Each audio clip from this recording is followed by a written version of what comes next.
This video is going to be a film study look at Jack Campbell, who I believe is probably an under the radar story for the Lions heading into 2024. What will be his second year in Detroit? Now, I don't mean under the radar for Lions fans or for Lions content creators or Lions media. I mean under the radar for the teams that are going to face Detroit. Some of the names or or players that they've brought in through the draft or free agency did get a lot of attention, as well they should.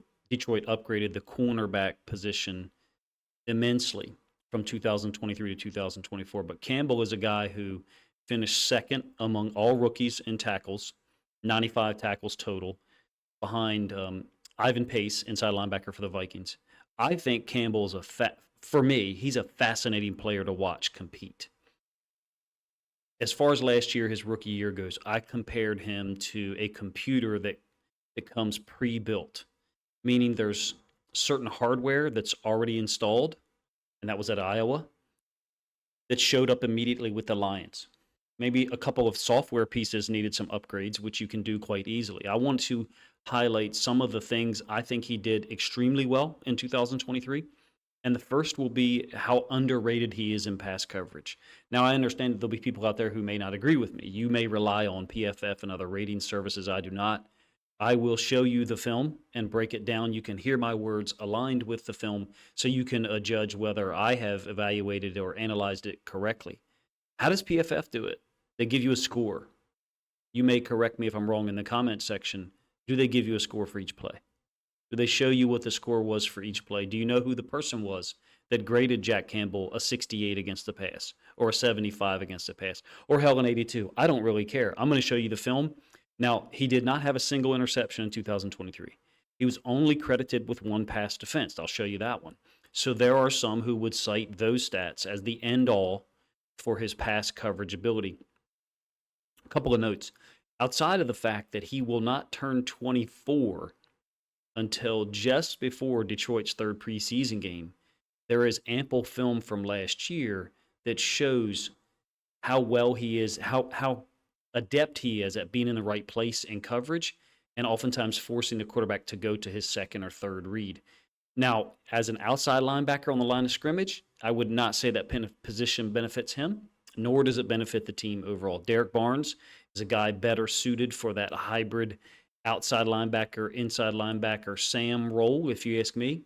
I would not advocate for putting Campbell in those situations based on the 2023 film. But again, you're talking about a guy who played 700 snaps in 2023 as a 23-year-old rookie, finished with 95 tackles, 5 TFLs, and 2 sacks in the regular season. So going to focus on his pass coverage first, since I think that's the area we'll find the most disparate opinions on. So here's the film, a significant amount of it for you to look at and provide and I'll try to provide my own analysis, and you're welcome to judge on your own. So this is a cover 2.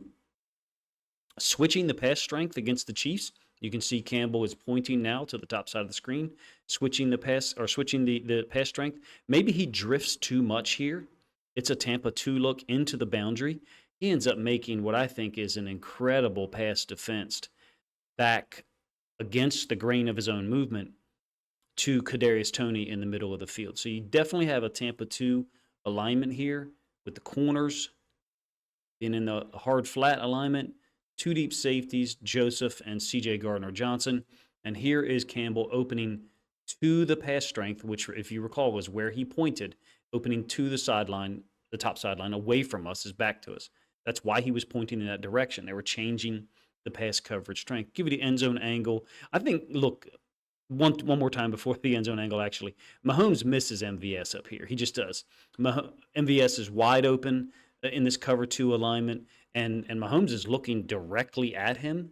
Maybe it's because MVS's route is supposed to be deeper. He doesn't want to throw the ball now, but regardless, that is an open receiver that for whatever reason chose not to throw the football to. The athleticism to come back here as far as Campbell goes. Maybe Toney should have halted his route in zone, against zone. Maybe Mahomes should have thrown it a little bit further away from Campbell, but I think Mahomes is doing his job here, throwing it on the hash when he sees Campbell, almost getting out of the picture, out of our actual picture, our actual screen, and Mahomes' own field of view. Beautiful pass defense. He has the length, The wingspan at 6'5", wingspan I think was almost 80 inches, maybe it was 79 and a quarter, something like that. He's got the physicality to play any coverage that you want, and then the length and athleticism to adjust as an inside linebacker. I think it's a unique talent that Detroit drafted in the first round. Week 18, early in the game against the Vikings, maybe his best or most complete game, perhaps is a better way to put it. Campbell and Anzalone are making the call for the corner blitz. You can see them. I'll try to pause it here right at the beginning of the play. You can see them both making a similar call. Now, I do believe that Barnes should possibly go with the tight end crossing his face here in motion. But either way, look at the athleticism and the range that you get out of Campbell. Again, this is Barnes. Maybe he shouldn't have let the tight end cross his face, but look at the athleticism, the timing. Campbell went a long way to tackle Oliver near the sideline. I should say he didn't just tackle him. He caught him and pretty much slammed him. It's a brutal hit. We're here to celebrate it. Thankfully, Oliver was okay. I actually really like Oliver because he played for the Ravens for a couple of years. But it's a play-action pass. Campbell's reading his key. He has the ability to play fast downhill, which I'll show you later in this video, and to be able to redirect here. Well-trained, smart inside linebacker, 6'5", 245 pounds, with the speed and athleticism to be able to catch an NFL tight end in midair like a takedown in the UFC and then finish it off. I thought it was a brutally efficient play that shows his athleticism. Here, man against the running back against the Chiefs, notice how he runs through contact. His physicality doesn't just, it's not just post-catch like Oliver there you saw in the play before. It extends before the ball is thrown. He just runs through the tight end's face here. Now, this is man to the running back. If Mahomes was looking to the side, he's going to get rid of the ball and get it to Pacheco, obviously. And at this point, maybe Mahomes and the Chiefs, it's week 1, didn't know how good Rashee Rice was. So they're focused on Tony at the bottom side of the screen. It's man. The running back is open. Watch what happens to the tight end after Campbell collisions him. He's got this bull in a china shop mentality when he's running through traffic. He dislodges the tight end. It ends up being incomplete to Rashee Rice, and Campbell obviously played no role in that, had no impact in it. But he's a bull. The guy plays through contact and leaves his mark against other NFL athletes. I think that's a notable skill when you look at the tackle against Oliver and decleating or dislodging the tight end on that previous play.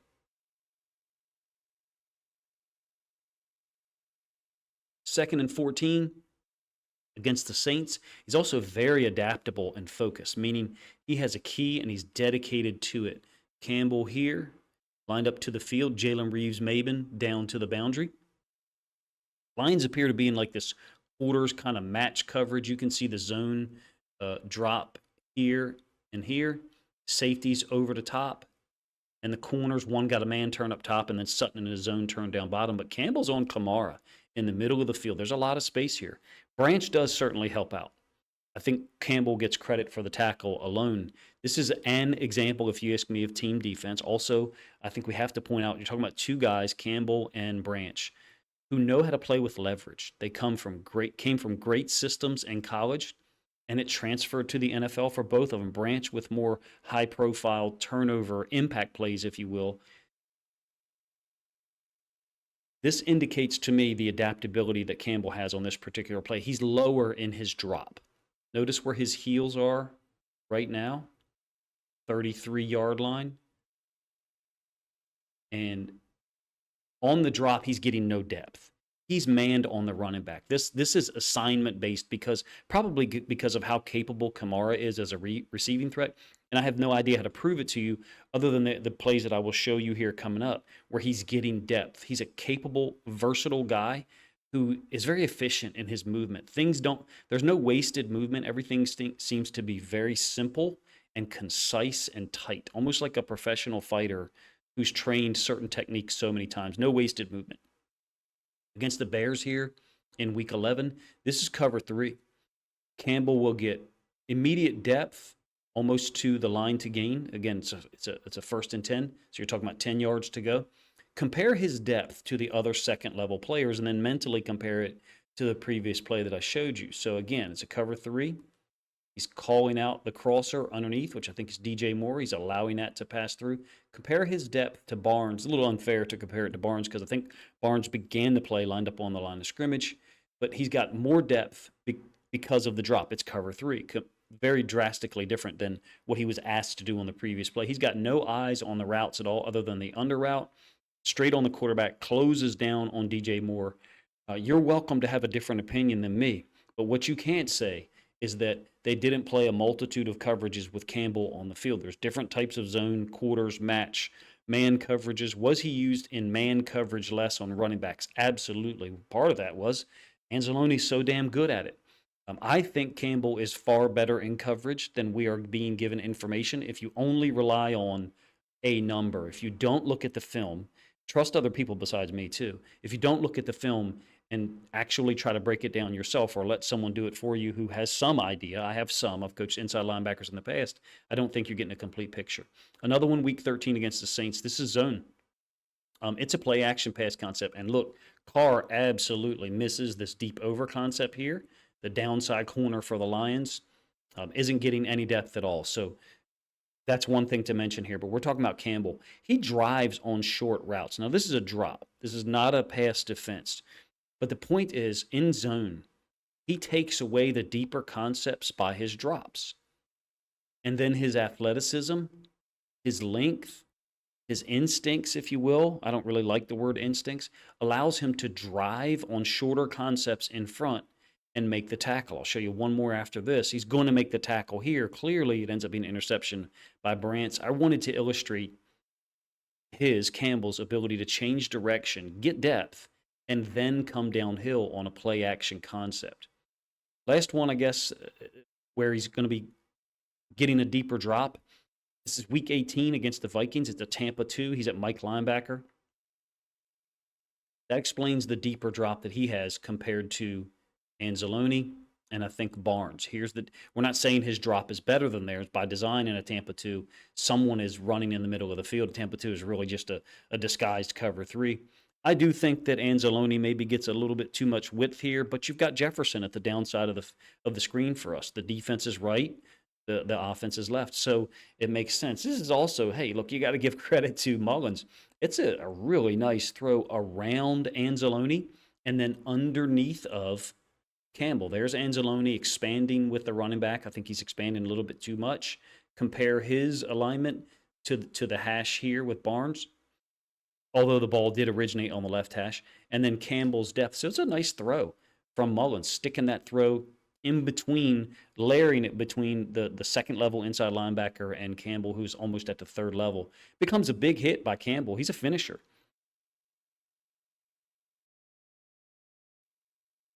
Finally, a very clear example of him being coachable and adaptable. This is one of his sacks. It's clearly a read. He's very excited about it. The Lions are stunting. I think it's Pascal to the inside. Kind of overloaded the weak side away from the inline tight end, such that you have a 2-eye and a 4-eye on the same side. Somewhat unusual. Campbell is being protected, hidden, if you will, from the pass pro. Folds over the top when Pascal stunts inside. If this was a run play, Campbell's going to be able to close down on the running back from behind, which you'll see him do that twice later on in the video. As it stands, ends up being a pass play, a sack for a 9-yard loss. I don't think that him playing pass rush situations is the best usage for his skills, his athleticism, and his previous training, what he came to Detroit with that was pre-installed, along with the other personnel that's on this roster. However, in some of those situations, like I just showed you, he's able to read things and adjust on the run. In terms of playing, who's going to be tasked to play man on the running back, guarding the running back to the boundary, Anzalone's spectacular at it. Do I think they should do that with Campbell more? No. Anzalone, I think, will play to the boundary. Will Jalen Reeves-Maben be on sometimes on 3rd and 9 and Campbell off the field? Sure, it's possible. I think that's a credit to the front office for bringing it, for upgrading the talent level overall. I would not advocate for using him at outside linebacker from the line of scrimmage at all, other than the occasional blitzes from depth that I just showed you right there. Let's get into some plays against the run. Jack Campbell is a violent downhill inside linebacker. when he needs to be. There is a assuredness to his movement. Again, efficiency, concise, that shows up on his film. I package plays together so you can see patterns to try to illustrate the skills I'm talking about. Am I intentionally omitting other plays that are bad plays? Well, I'll show you at least one a little bit later. Campbell is downhill. Look at the difference between him and Rodriguez. Now, I do think that sometimes when Rodriguez is on the field, they're doing this kind of gap exchange game, folding the inside linebackers across, but he's a badass coming downhill. His steps and his reactions are oftentimes teaching tape. This little motion, this out motion, didn't bother him, Campbell, and Rodriguez at all. Look at the depth they're at right now. Their heels are at the 46-yard line. And Campbell actually runs into his own player here. I think it's Bugs. If you ask me, there was a point in this game where Taysom Hill was having an impact. If I recall, he finished with like 60 yards rushing, maybe one rushing touchdown, maybe two, but I know there was one. Campbell was not having it. Again, this looks like a little bit of a fold between the two inside linebackers, whereby the backside linebacker, Campbell, is kind of trying to go front side. And if Taysom Hill was to adjust to that and come back, maybe basically a cutback, then Rodriguez would fold over the top. They're almost exchanging it. It's a cool concept, whatever you want to call it. Either way, the point is Campbell is a force against the run. I like his ability to hit things now, downhill, and sometimes adjust. Also, his contact balance. He plays through contact, I think, extremely well. And people know when he's around because he makes contact with them intentionally. This is a physical football player. He reminds me of, I don't know what your experience is playing basketball, but he reminds me of a guy that it's no fun to play basketball against because he's so damn physical with his hands. Let's talk about block destruction a little bit. It's a trap play out of 11 personnel against the Chiefs week 1. I talked about this play multiple times during the season, right after that game, the Thursday night game against the Chiefs. There's a lot to like here. First of all, it's a great read and play by Brian Branch, all right? He's like a hybrid safety, linebacker, corner, everything. So credit to Branch. Campbell taking on the right tackle here is also notable. The right tackle gets a free release, and I think it's Anzarike who's getting trapped. You'll see it from the end zone angle we're talking about right here.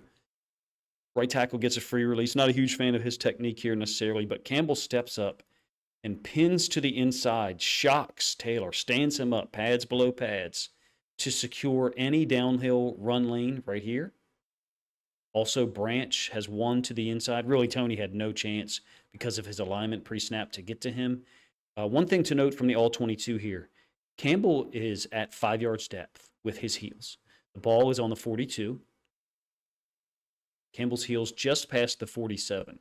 Taylor, the guy who's going to block him, obviously set back off the line, clearly. We've all heard the discussion about how deeply he lines up. Watch where Campbell meets Taylor in terms of the line of scrimmage comparison to where Campbell lined up. Campbell lined up again 5 yards deep, heels at 5, and these two guys make contact 44.5-yard line, so basically right in the middle. Ball was on the 42, Campbell's feet on the 47, 44.5-yard line. That's beautiful. Campbell is aware of the schemes and when he has to hit things downhill versus when he can kind of scrape over the top on some of the gap exchange stuff that I have shown you and that I will continue to show you in the video. There's 3 guys here, obviously, Bugs, Branch, and Campbell plays a role, if you ask me. There's multiple examples of him taking on contact, block destruction correctly. This one is him playing through contact, destroying it, if you will. Fourth quarter against the Bears at home, 21 personnel. There's Campbell into the boundary. So sometimes they would call strength into the boundary, strength to the field. 21 personnel, you got a compressed formation. Branch is in the box. This is absolute destruction. Now, look, Pascal wins against the right tackle, too, so he plays a role here. But regardless of how much credit we want to give Campbell for the KO, and this is a KO, this is a knockdown. In our defensive system, we awarded points on various things, and one of which would be a defensive knockdown during the play, before the whistle blew, obviously. Pascal was winning against the right tackle here. This is the fullback, I think Blassingame, I believe is his name, and Campbell absolutely finishes him off. Look, but the point isn't necessarily like he won that battle one-on-one because I think, as I said twice before, Pascal plays a role in this, but it's where the contact takes place. The ball is on the negative 21 or almost on the negative 20, 21. Campbell's heels are on the 26 and a half. Watch where the contact is with the fullback behind the line of scrimmage. He's attacking in situations where it calls for it. This is not a coincidence, if you ask me. I think Campbell's preparedness and the coaching he receives makes him aware of things pre-snap. That applies to Anzalone, Barnes, Rodriguez, Reeves-Maben, whoever's on the field. In this case, you got personnel, 21. Situation, fourth quarter, a game you're losing. The formation, it all adds up to a tendency, and then you allow that information to guide you during the play. You end up with incredibly aggressive things like this, where you knock out or KO a fullback, a starting level fullback in the NFL. This is how inside linebacker is supposed to be played. Scraping when it calls for a scrape, playing downhill and aggressive when it calls for you to do so. This is another one where the personnel and the formation tell you a lot. The Vikings are in 13 personnel.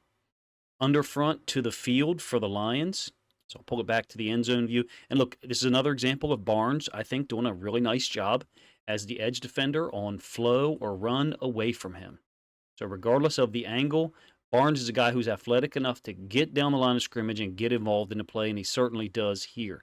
But it's an underfront. So some people call it a slid 50. I'm revealing myself as an older person here, but you got a 1, a 5, and a 9. That's your underfront out of the 4-3. Slid 50. If it's a 3-4 front, kicked to the strong side, kicked to the field. A 50 would be a nose and a 0, a 4 head up on the right tackle, 4 head up, maybe a 4-eye, and then 2 9s. Here you have Okwara and Barnes. We don't have that. We have a slid 50. Basically, it means you're kicking everyone over. You're sliding them over half a gap, half a man, to create an underfront, a 1, a 5, and a 9 strong, and a 3 and a 5 weak. But the block destruction piece, which is what we're focusing on, Campbell, he's really good at it. First of all, Campbell is taking on the offensive lineman 56. Anzalone is winning as well. Barnes closes down from the backside. Campbell sheds it, and it ends up being a 4-yard gain, but that's a win for the situation, meaning 13 personnel. So you got 10 people in the box for the defense, or excuse me, for the offense. You got a 7-man front for the defense. The corner, Sutton, and the 2 safeties are visible in the screen. Neither one of them plays a role in stopping this play. The 7-man front is what plays a role. Barnes, first contact, great job closing down the line of scrimmage, like I said. Campbell shedding the block and getting involved in a tackle. The Lions, if you ask me, will be even better at stopping the run in 2024.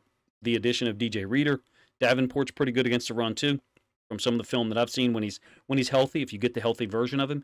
Will Campbell be better? I don't know that he has to be. The same version of Campbell that you got in 2023, if he shows up in 2024 without any improvements, will get increased stats because the guys up front will be even better. And as you can see from some of the clips, the defensive line is doing a pretty good job. Last one here that's focused on block destruction. Playing downhill with violence, okay? You got a tackle over or unbalanced set by the Bears out of the pistol. So tackle over means you've got a guard remaining on one side, and then they've gone tackle over. So guard, tackle, tackle. Maybe those 2 guys next to each other have labeled as T. Maybe they aren't exactly tackles. Usually that's what you get 95, 98% of the time. But the way it works out is you've got 2 tight ends on the backside, one of them on the line, one of them off. And Campbell and the other guys have identified this. Now, 84 actually down blocks, I think it's Pascal, I might be wrong, into one of the it's not Pascal, my apologies, into one of his teammates and knocks them, decleats them. But look at the same way that Campbell took on the block against the Chiefs on the inside leverage, closing that off. Here you have Barnes again as the edge defender, forcing a give read, and then closing down to get involved in a tackle. I think it only ends up being a 1-yard gain for Herbert. I think already I've shown you a guy in Jack Campbell who's incredibly aware and athletic in pass coverage, has the ability to play downhill and shock or shed offensive linemen and tight ends when necessary. That's a unique combination, if you ask me, of size, speed, power, and athleticism. Now, the worst that I've seen Jack Campbell look was on this particular play against the Bears, a keep read by Fields, who basically just crosses him up. The Lions are intent on forcing a keep read by the quarterback generally. Well, I should say to Hutchinson's side, it's almost 100%, meaning Hutchinson is going to run down the line of scrimmage, force the quarterback to keep the football, and in this case, they're getting a gap exchange with, and I will show you the end zone angle in a moment, with Hutchinson running down the line to take the running back, and then Campbell, the place out inside linebacker, gap exchanging it over the top to go take the quarterback, presumably on the keep, which is what happens. Now, here's one thing I would like to. Now, look, Campbell, you got to give him credit. He dodges the right tackle, so he's got great awareness and body control to evade the blocker. But the tackle's foot actually gets kind of caught up with his own guard, so maybe made it a little bit easier for Campbell to do that. But what I'm talking about is what he's getting ready to do right here. Deftly use his hands and then avoid, evade, whatever, to the top side of our screen, the left-hand side of the defense, and doesn't press the line of scrimmage enough, if you ask me. One last thing to mention with it is the timing of when Campbell evades. He's got great eyes, great eye awareness, discipline, whatever you want to call it. You can see the read aspect here with Fields looking at Hutchinson, and then watch when Campbell redirects to the top side because he sees he's already redirecting. He sees it immediately. He's got great eyes, great discipline, athleticism, big body. You can see why they drafted him in the first round. But this also gives you an idea of how athletic Fields is. Campbell's not square, and Fields makes him pay. He either needs to press the line of scrimmage more, come downhill, and try to hit a home run, or he needs to just get square, stay square, settle his feet, and accept that Fields is going to get a 2 or 3 yard gain, but you're still going to make the tackle. That will be a single in my baseball comparison. No matter how you do it, either press the line of scrimmage more or just come to balance. Don't get your feet crossed up.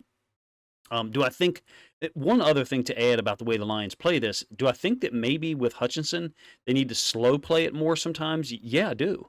In fact, since most quarterbacks are right-handed and that's the side that Hutchinson is on, I think this concept hurt the Lions at times in 2023. It hurt them more in 2022, I thought. Slow playing it a little more would be the way that you've seen Barnes play it at times. I'm not saying it's Hutchinson's fault. There's multiple ways to do it. Feather, half man, whatever you want to call it. In this case, this is an abrupt angle Hutchinson is taking to force a keep read. I thought that this hurt the Lions defense against the Ravens. That dynamic, I thought, showed up a couple of times, whereby you force a keep read by a super athletic quarterback who ends up gaining yards on you in a little bit too simple a manner. One thing to mention, this is later on in the fourth quarter. Actually, I think this is the same drive. Hutchinson is up to the top side of our screen now. Won't give you the end zone, just the all 22. It's another quarterback read play with a sweep motion. Campbell identifies the scheme immediately. He almost jumps back to the inside against the grain. And when I say against the grain, what I mean is you've got pulling linemen from the other side of the field, from opposite of where Campbell is lined up. Campbell sees it immediately. He's not fooled at all. And again, like I said, he almost jumps back when he thinks Fields might keep it. The timing here was obviously different, but the point is you don't have a missed tackle like you did before. There's slightly, like I said, the timing's different. Maybe the scheme is a little bit more of a alteration from what I showed you before, but I don't think that Campbell missing tackles against athletic quarterbacks was that big of an issue in 2023, his rookie year. You guys are welcome to let me know if you remember some that I didn't include in this cut up. I do like to show some adverse situations or plays where guys don't look like superstars. I don't want everything I do to just be a publicity stunt. So here's Campbell unblocked. When he is unblocked, I mean, wow, he's going to get to the football and he's going to get involved in the tackle. I've watched a lot of inside linebacker film in the last 2 weeks. I just completed a really long film study video about Roquan Smith, the all-pro inside linebacker for the Ravens, and then Jack Campbell film at the same time. Really fun to watch them, especially from the end zone angle. This is the same play, by the way. That's why I'm trying to give you guys as much end zone angle film as you can. This is a tackle for loss for Hutchinson and Campbell. Now, Hutchinson defeats the tight ends block. I think it's Foster Moreau over here to the right-hand side. Hutchinson's going to win to the inside. Additional to this, you have a gap exchange between Campbell, who looks responsible for B gap, and Pascal, who looks responsible for C gap. They're going to switch it. Basically, Pascal pinches or stunts inside. Campbell loops around. So you're forcing a cutback by the running back if Hutchinson were not there, and then basically letting Campbell run right into it. It's a 1st and 10. They're playing against the run. It's a call to stop the run, and in this case, they do it. It's a 1-yard loss, tackle for loss for Hutchinson, and Campbell ends up creating a 2nd and 11. This is another one from Week 13, that same game. The zone read concept. The Lions are again switching this with the inside linebacker. Rodriguez is hitting the backside, and that allows Campbell to flow over the top unabated, unobstructed. So what I mean is you got Taysom Hill in at quarterback, running back to his side with the tight end. So Rodriguez is the front side inside linebacker, meaning on the running back cross and face, Taysom Hill's going to keep and then go to the downside. You've already seen it flow through one time. Well, watch what Rodriguez does. He actually hits opposite of his defensive tackle. And what that does is it forces the tight end to work up to the safety, Kirby Joseph, leaving Campbell unblocked to run from an inside-out angle. He's on the midline, so he's the Mike, he being Campbell. Ball is right here, almost splitting the crotch there. So he's the Mike linebacker. You also get a really nice job by Sutton, the corner, forcing the ball inside. So the overlap works brilliantly. But again, notice the keep read being forced by the Lions defensive end. In this case, I think it's Okwara. You also get a really nice view here of Rodriguez stunting or hitting the backside gap for him and then allowing Campbell to go over the top unblocked, and you're using his athleticism. He's also directly on the hip of the ball carrier. So here's the back hip of Taysom Hill. There is Jack Campbell right on the backside hip, within 1 to 1.5 yards. He's just a football player. He's just a really exceptional football player against the run and the pass. I'm trying to illustrate to you the versatility that he provides in terms of technique against the pass, against the run. You may have a different opinion, no problem, but at least I'm showing you the film and you're hearing my voice evaluate it. You know who I am, at least from the standpoint of my channel. I'm not hiding behind just a generic number. 2nd and 3, same game. Nickel into the boundary, up to the top side of the screen. Nickel is Branch.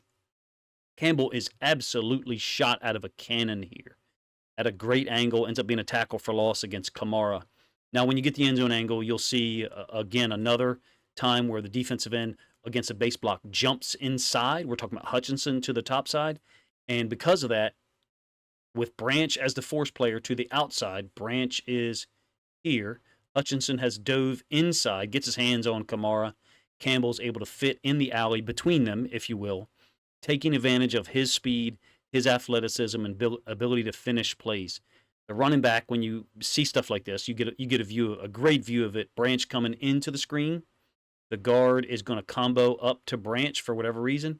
And on this base block, Hutchinson is jumping inside, somewhat abnormal. It's used often, but it's not the typical fundamental way to defend it. I feel like what happened here is the Saints did not account for Campbell.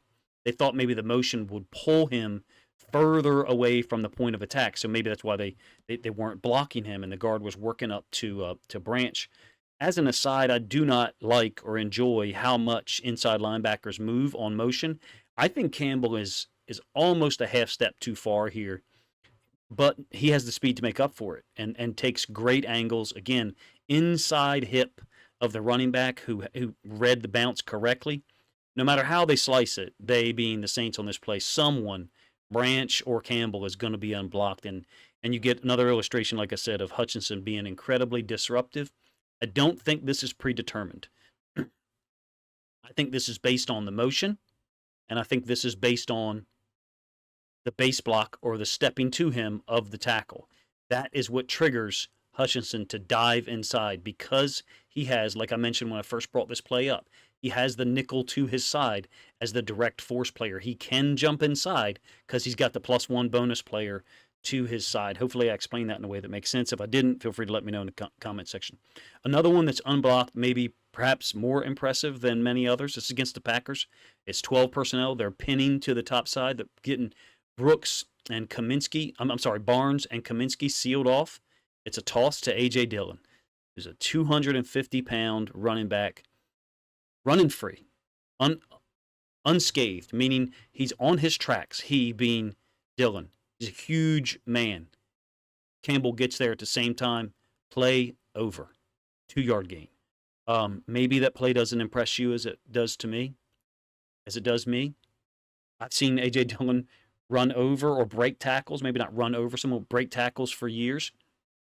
Another thing to mention here is that Campbell gets up and acts like it's no big deal, because it's not, to him at least. It is to us regular people, at least to me, but for him it's not. It's what he's been doing for a long time in high school, at Iowa, and now here with the Lions.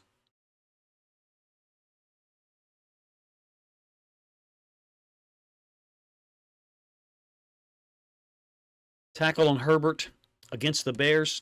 I think overall Jack Campbell presents a unique skill set and abilities for the Lions. It's okay for me if you don't recognize it yet. There is what I thought I've tried to show you, refined technique here to go along with the obvious physical gifts: height, weight, strength, speed, athleticism. And then you have the awareness and the connectedness with his teammates. And what I mean by that is inside linebackers are supposed to play as a tandem, the two of them together. They're also connected to their force player to their side and to the DN to their side. Campbell seems to be a guy who almost always fits in the right place. Having him and Brian Branch be on the same contract schedule is pretty amazing to me. I'm not sure. I guess when you draft really well, you're going to have to pay some of those players. Campbell, Gibbs, Laporta, and Branch all being in the same class is pretty unbelievable.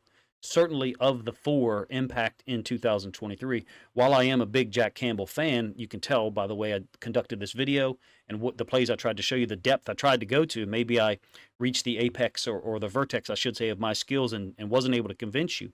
I'm a big Jack Campbell fan, but I have to admit, of those four guys right now, you would say the other three I'm extending first. And Jack Campbell, we're going to find out what happens. Well, we're not going to overpay because we have so many guys. It sounds we have so many guys on that contract schedule. It sounds crazy to talk about, but it could be a real consideration, especially if Jack Campbell puts up 2 or 3 120, 130 tackle seasons in a row, which I think he can.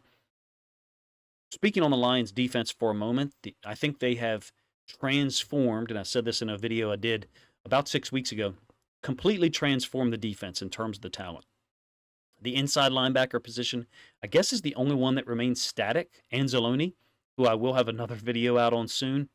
Campbell. Barnes is a guy I like as the versatile inside linebacker slash outside linebacker. He can turn your 4-3 into a 3-4, or he can turn your 3-4 into a 4-3.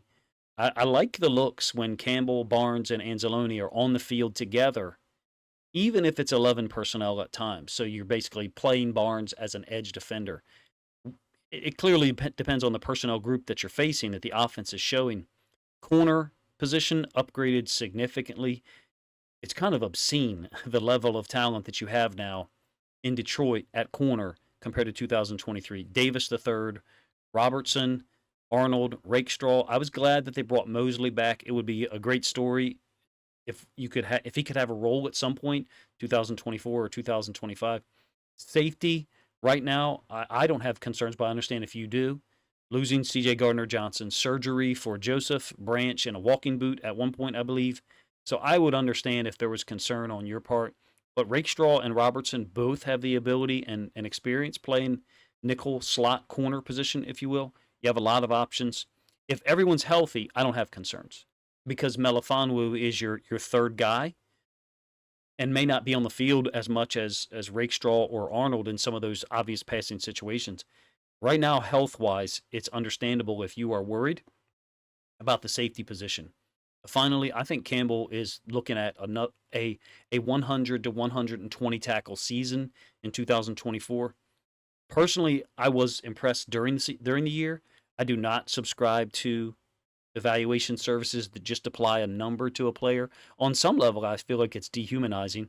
On another level, I feel like it is surface level analysis that, for whatever reason, people are willing to accept the numbers absent any film. You, the listener, if you've gone on this long, you're at least willing to listen to me talk about the game and what I see. You have to let me know if you're as impressed with Campbell playing inside linebacker as I am.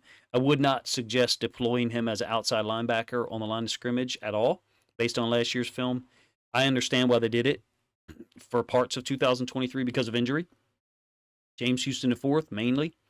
I know I can gather that the coaches had the mentality, hey, Jack Campbell's a better football player than some of the other guys they could have used in those situations. The Aguara brothers. Pascal is not a full-time outside linebacker guy. But I think the Lions got it wrong. I do.